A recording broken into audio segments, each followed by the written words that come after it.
Market में एक नया क्रेडिट कार्ड आया है जिसका नाम है स्केपिया क्रेडिट कार्ड। अब इस क्रेडिट कार्ड को लॉन्च हुए 3 से 4 महीने हो चुके हैं, लेकिन जब ये मार्केट में लॉन्च हुआ था तो इसकी मार्केट में जबरदस्त डिमांड थी। तो स्केपिया एक life time free credit card है जो कि फेडरल बैंक के साथ लॉन्च हुआ था। अब तकनीकी रूप से जितनी भी चीजें बैकएंड के अंदर आती है, जैसे कि किसको ये क्रेडिट कार्ड मिलेगा, इसकी लिमिट कितनी रहेगी और इसका ब्याज दर कितना रहेगा, ये सब बैकएंड में फेडरल बैंक मैनेज करेगा।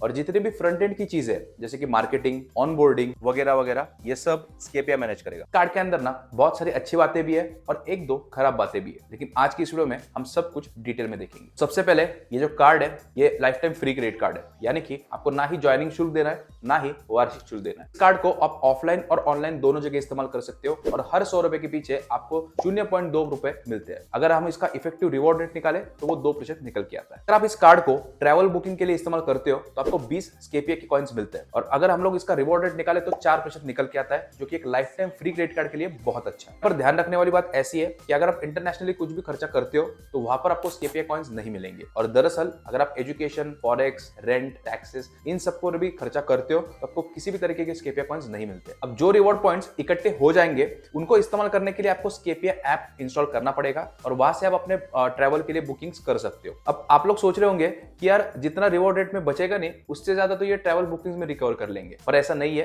इस ऐप को मैंने खुद ने इस्तेमाल किया है और ऐसा बिल्कुल नहीं है। दरअसल जब मैंने फ्लाइट की बुकिंग करी थी उससे पहले मैंने 3 जगह पे प्राइसेस कंपेयर किए थे, एमएमटी, पेटीएम और फिर स्केपिया। एमएमटी पे मुझे प्राइस दिखा रहा था कुछ 4500 के आसपास, पेटीएम पे मुझे दिखा रहा था 4300 और स्केपिया पे आप यकीन नहीं मानोगे मुझे दिखा रहा था 4100 रुपए, सबसे सस्ता। और उसके बाद भी मैंने कई जगह पे प्राइसेस कंपेयर किए, लेकिन सबसे सस्ता मुझे स्केपिया ऐप पर ही मिला। अब यहाँ पर मैं एक डिस्क्लेमर आपको देना चाहूंगा कि स्केपिया ऐप जो है वो मार्केट में नया है और लोगों को आकर्षित करने के लिए ये सब वो कर रहे होंगे। और एक बात मैं जानता हूं कि आगे आने वाले समय में इसकी जो प्राइजेस है वो 100% बढ़ने वाले। बात करेंगे इस कार्ड के एलिजिबिलिटी की और इनका जो क्राइटेरिया है वो मुझे थोड़ा अजीब लगा। तो पहला क्राइटेरिया है कि अगर आप फेडरल बैंक के पहले से ही कस्टमर हो या फिर आपके ऊपर फेडरल बैंक का कोई पर्सनल लोन आपने ले रखा है या फिर आपके पास फेडरल बैंक का कोई क्रेडिट कार्ड है तो आप ये नया स्केपिया कार्ड नहीं ले सकते। मुझे भी थोड़ा अजीब लगा क्योंकि फेडरल बैंक का जो क्रेडिट कार्ड है वो बहुत कम लोगों के पास होता है, लेकिन हाल ही में फिनटेक कंपनी जैसे कि वन कार्ड, जुपिटर, इनके साथ फेडरल बैंक ने टाइप किया था और अगर आपके पास इनमें से किसी भी कंपनी का कार्ड है तो आप नया स्केपिया कार्ड नहीं ले सकते। दूसरा क्राइटेरिया ऐसा है कि इस कार्ड को लेने के लिए आपकी जो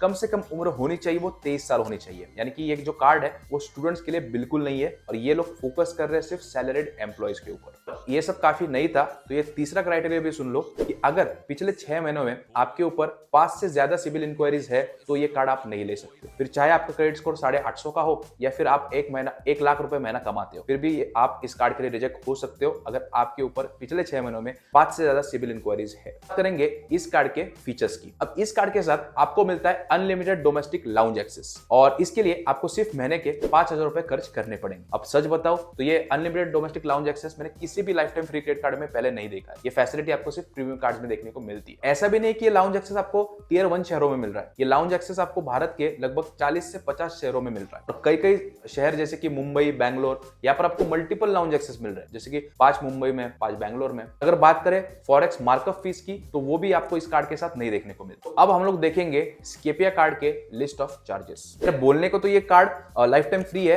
विद 0 चार्जेस, लेकिन जो अदर चार्जेस है वो इसमें भर के लगते हैं। स्केपिया ऐप से बुकिंग करने के लिए तो पहले 3 महीने नो कॉस्ट ईएमआई है, लेकिन अगर इसी ईएमआई को आप 6 से 12 महीनों के लिए कर दोगे तो आपको 16% का ब्याज दर लगेगा। अगर आप अपनी पेमेंट देने में थोड़ी सी भी देरी करते हो तो आपको लेट पेमेंट चार्जेस लगेंगे, जो कि आप पॉइंट नंबर 12 में देख सकते हो और उसके साथ साथ आपको 41% का ब्याज भी लगेगा। इसके अलावा कैश एडवांस चार्जेस या फिर loan processing charges, cash repayment charges वगैरह वगैरह, इन सब के स्टैंडर्ड चार्जेस आपको लगते ही लगते हैं। जब तक आप इस कार्ड को ठीक से इस्तेमाल कर रहे हो तब तक आप इस कार्ड का फायदा उठा सकते हो। जैसे आप गलती करना शुरू कर दोगे आपको भर के चार्जेस लगना शुरू हो जाएगा। आखिर में इस कार्ड को फिर से एक बार देख लेते हैं ताकि आप डिसाइड कर पाओ कि आपको ये कार्ड लेना है या नहीं। देखो यार, ज्यादातर इस ऑफरिंग से समझ में आ रहा है कि ज्यादातर ये जो कार्ड है वो ट्रैवलर्स के लिए बना है, जो डोमेस्टिक ट्रैवलर्स है, जो कि ज्यादा बाहर देशों में नहीं जाते, देश के अंदर ही घूमते हैं, उनके लिए। अगर बात करें 4% की रिवॉर्ड रेट की तो उस हिसाब से ये life time free credit card भी है, तो उस हिसाब से अगर देखा जाए तो ये अच्छा कार्ड है। लेकिन जैसे कि मैंने कहा कि समय के साथ इसकी जो ऑफरिंग है वो कम कर दी जाएगी, धीरे धीरे इसका जो रिवॉर्ड रेट है वो भी कम हो जाएगा।